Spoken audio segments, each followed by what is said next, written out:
in close. Get you framed up again here. It's gonna hurt your hand. See here. So you can. All right. Now hold it still.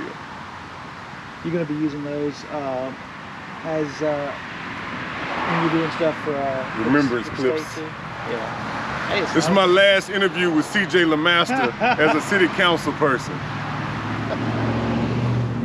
Hey CJ. How's it going, man? At the end of an era, I think. Maybe, Yeah, end of an era.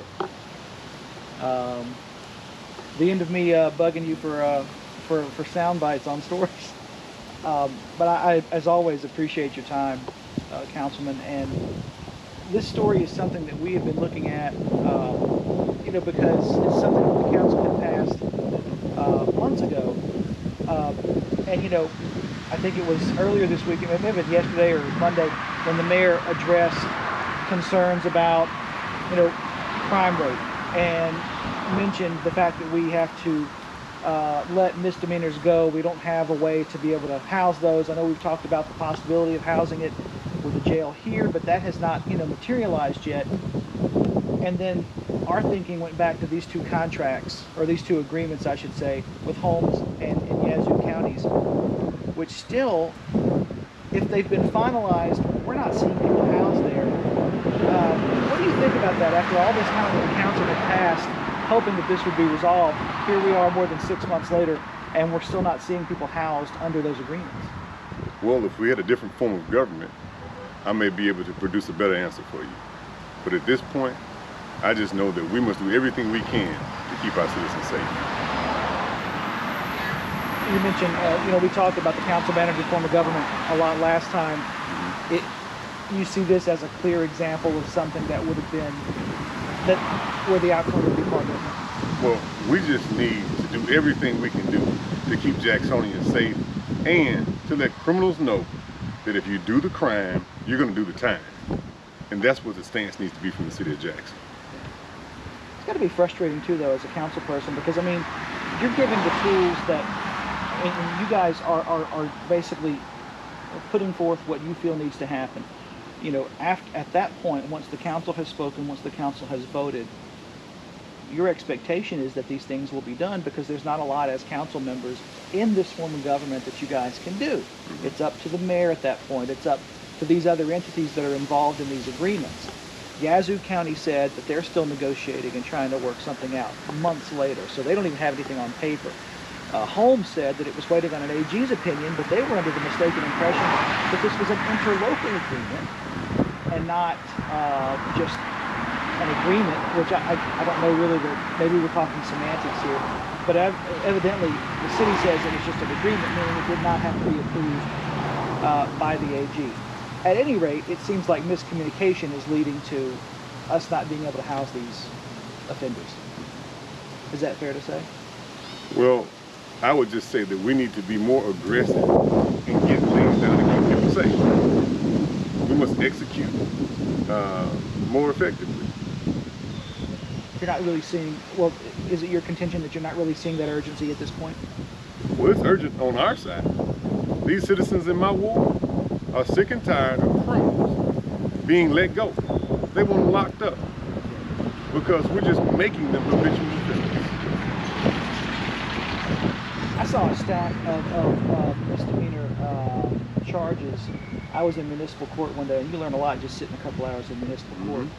And Judge Reynolds was in there presiding, and I saw a stack more than an inch thick, and they were all appearances where the guy didn't show up. And the judge ended up giving him a pretty high bond on some of the felonies that were the reason why he was before the judge in the first place. But with basically they were appearance bonds saying that if you fail to show up, you're going to have to pay this $300,000, only because this guy had never shown. It basically was the example you're talking about. Guys going through the system repeatedly. Now he's got felonies. You know, after years and years of misdemeanor crimes, he graduated to something worse. Is that the kind of thing that we're trying to prevent by sending a strong message early? Well, It's sad. It's sad that we're at this point, but we must do everything we can do to hold people accountable for committing crime. We can't just sit back and let lawlessness take over our city, as it's already done. So we must fight back hard and aggressive. And I'm disappointed that we're not as far along as we should be in these agreements. The city attorney's office had originally told us they were checking to see if they needed to send it to the AG, and of course the mayor's office clarified that they didn't need to. I feel like we're seeing all these examples of instances where we're not on the same page, even with the interlocal agreement, which we know was an interlocal, with the sheriff's department involving the $500,000 that was passed by the council March 31st. You know, it was great to see a showing of support from supervisors last week. It was great to see everybody say we're going to work with you. But I'm wondering why it took 2 months just for the city attorney to get a meeting with the people that needed to be met with on the county side. It's just, there's only so much you guys can do. I'm sick of explanations and excuses. That's all right. I'm sick of explanations and excuses. I want execution. I want things to get done. And that's what, in Ward 4, what we want. We want these things to get done. We don't want to get an explanation or an excuse. We want things to get done.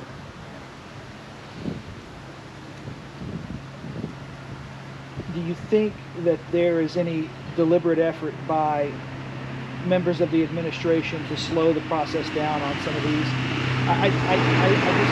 It's weird to me to hear the mayor talk about how, well, we wish we could do this because the misdemeanor system is this.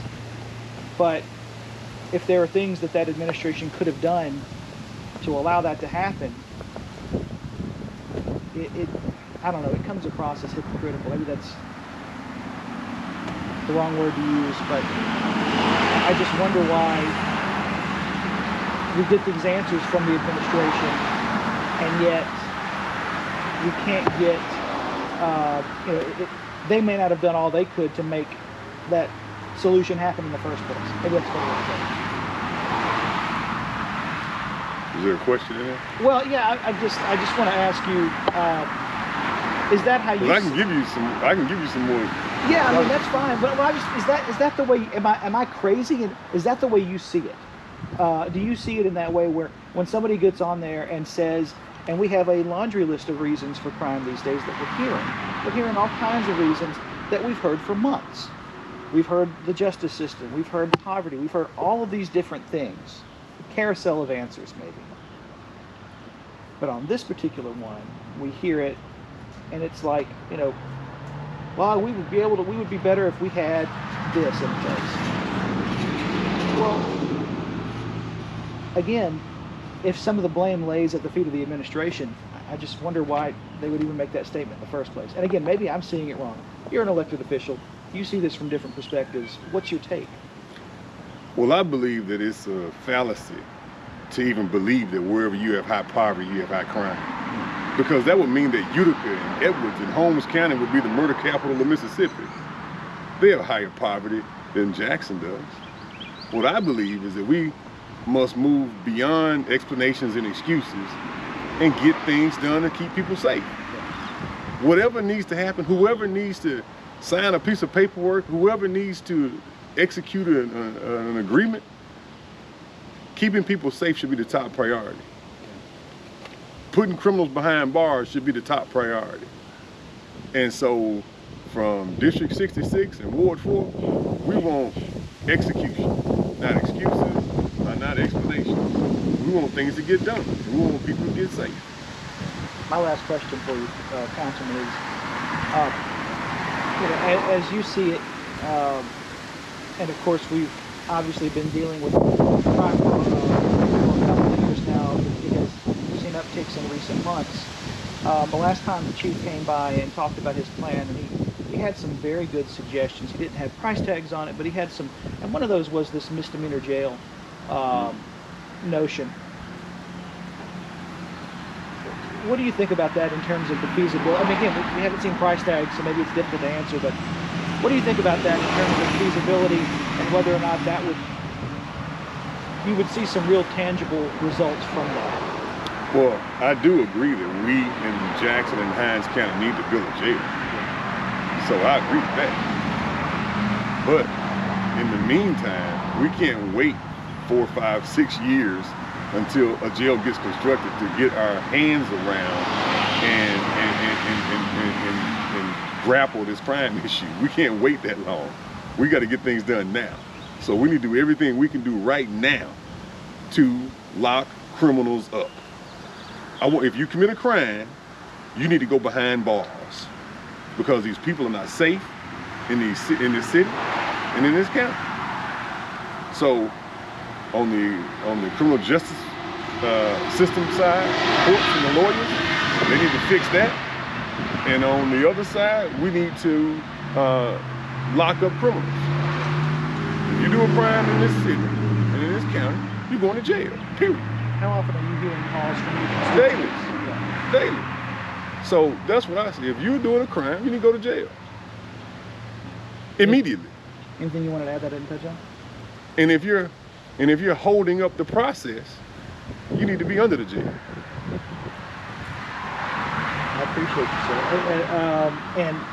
And I guess in closing, is there anything else that you didn't? You kind of see the story that you're approaching today and what we're working on. Is there anything else you think that residents need to know as far as this? Because I mean, it just seems like it's another situation where the council's done all it can, and now it's just at the mercy of forces outside the council's control. But we're gonna keep working. We're gonna keep pushing. We ain't going anywhere. To do everything we can do to keep people safe. I appreciate it. Thank you so much. Councilman Foote just texted me. So he's just asking me about an interview too.